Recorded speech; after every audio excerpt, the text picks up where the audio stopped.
नमस्कार, मेरा नाम हिमांशु धवन और ये वीडियो उनके लिए जो आज की डेट में सर्जरी करवा चुके हैं वेरिकोसील की, या फिर जो सोच रहे हैं या प्लानिंग कर रहे हैं सर्जरी की। देखो, अगर आपको पेन बियर नहीं हो रहा तो हम भी आपको रिकमेंड करते हैं कि आप सर्जरी कराओ, क्योंकि किसी किसी पेशेंट में कभी 4th ग्रेड पे, कभी किसी को 2nd ग्रेड में भी इतना पेन होता है कि जो बियर नहीं किया जाता। अगर बियर नहीं हो रहा तो हम सर्जरी ज़रूर रिकमेंड करते हैं, बट हमारे पास जो पेशेंट आते हैं आफ्टर सर्जरी भी, क्योंकि ऐसा नहीं होता, क्योंकि अगर आप अपनी सर्जरी भी करवाते हैं या अपने डॉक्टर से पता भी करते हैं, वो भी आपको यही कहेंगे कि 90% की श्योरिटी लेंगे बट 10% की रिकरेंसी आपको बताएंगे। और वो 90% ऐसा नहीं होता कि सारे के सारे पेशेंट 90% क्योर हैं सर्जरी के बाद, बट रिकरेंसी या रिकरिंग आपकी जो वेरिकोसील की प्रॉब्लम है वो हमेशा बनी रहेगी। वो इस वजह से बनी रहती है क्योंकि अगर आपका सर्जरी हुई है तो उसके पीछे क्या करते हैं वो, अगर दो ही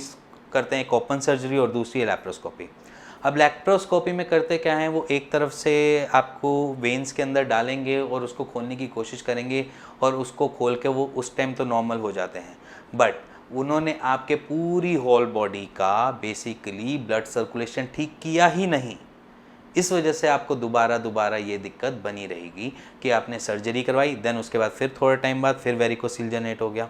और एलोपैथिक कुछ फर्स्ट ग्रेड की वेरिकोसील को इवन लेते भी नहीं है, इतना लाइटली कहते हैं कि वो तो सिर्फ नॉर्मल है, कभी कभी हो जाता है।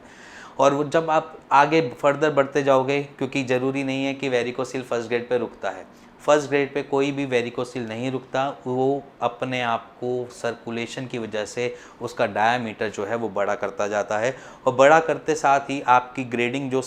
होती है वेरिकोसील की वो बढ़ती जाती है। जब वो बढ़ती जाएगी उससे आपको दिक्कत आएगी, मे बी शायद आपको पेन भी हो, शायद आप वो पेन आपके पैरों की तरफ भी जाए, आपके पेट की तरफ भी जाए, या आपके पीछे बैक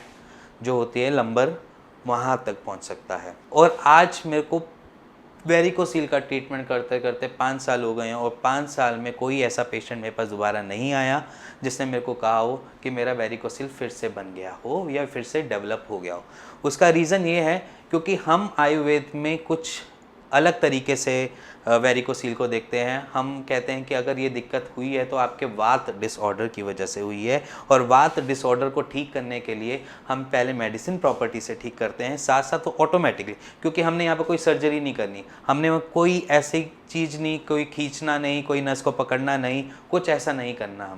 हमने बस और बस आपके सर्कुलेशन को अच्छा बनाना है, आपकी वहाँ की वॉल्स को ठीक करना है, और इसके साथ साथ जो कॉन्सिक्वेंसेज होते हैं, जैसे ओलिगोस्पर्मिया हो गया जो वेरिकोसील के साथ कभी ना कभी गिफ्ट में मिल जाता है, उसको ठीक करना होता है। इसके साथ जो बेसिकली दिक्कत बनती है पेन की, पेन रिलीफ होता है। हम कोई उसके अंदर ऐसा कुछ नहीं डालते, कोई वेन्स के अंदर हमने कुछ ऐसी निडल नहीं डालनी, हमने कोई अलग से कोई ओपन सर्जरी नहीं करनी होती। तो आयुर्वेद क्या करता है, पूरी बॉडी पे जितने भी दोष होते हैं उनको निकाल देता है, आपके सर्कुलेशन को सही कर देता है। वो ऑटोमेटिकली आपकी जो वेन्स हैं वो अपने आप ही ठीक हो जाती है, डायलेटेड जो वेन्स हैं वो अपने आप ही अपने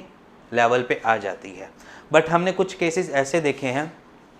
कि कहीं ना कहीं उनकी रिकवरी रुक जाती है, क्योंकि आयुर्वेद में भी ऐसा होता है कि अगर बहुत टाइम से बनी हुई आपको वेरिकोसील की प्रॉब्लम, तकरीबन आप 10 साल से लेकर चले आ रहे हैं वेरिकोसील, 10-15 साल से, अब तक आपको ऐसा कोई प्रॉब्लम नहीं दिया, बट वो जाकर दिक्कत दे रहा है अब जाके, क्योंकि आपकी मोटिलिटी इशू हो गया है, या मे बी आपको स्पर्म काउंट कम हो गए हैं कॉज ऑफ वेरिकोसील, तब आपको एक नज़र रखती है कि हाँ ये वेरिकोसील की प्रॉब्लम हो गई है, इससे मेरी मोटिलिटी ख़राब हो रही है, इससे मेरे स्पर्म काउंट लो हो रहे हैं, क्योंकि सर्वाइवल ऑफ स्पर्म भी आपकी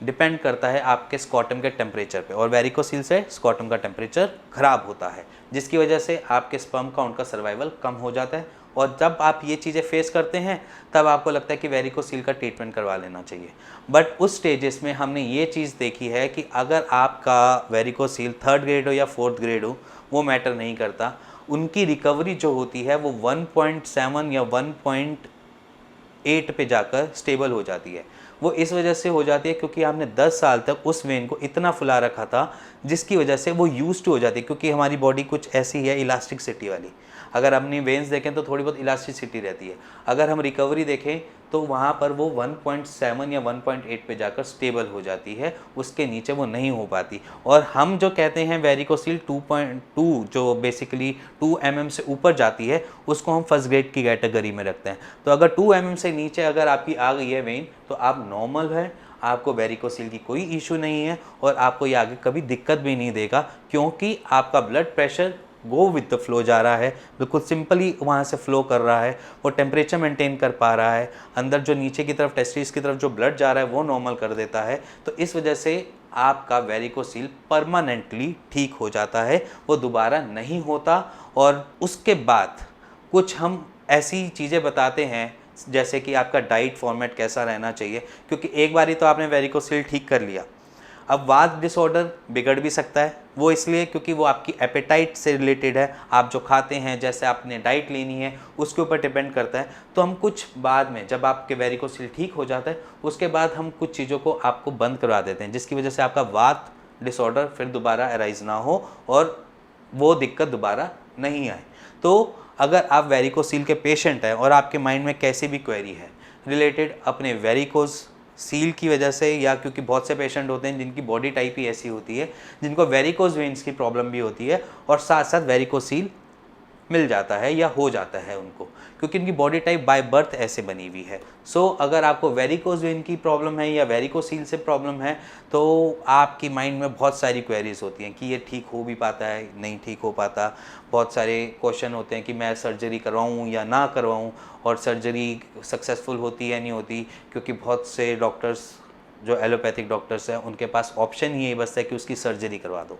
और सर्जरी में ज़रूरी नहीं है कि वो चीज़ आपको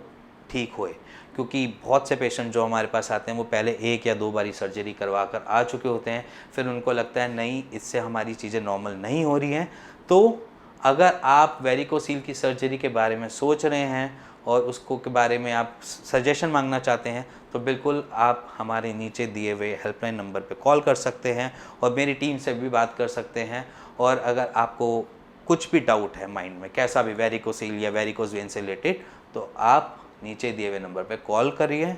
और उसका एक राइट सॉल्यूशन लीजिए। और अगर आपको ये वीडियो पसंद आया तो please like share bell icon दबा दीजिएगा। Thank you.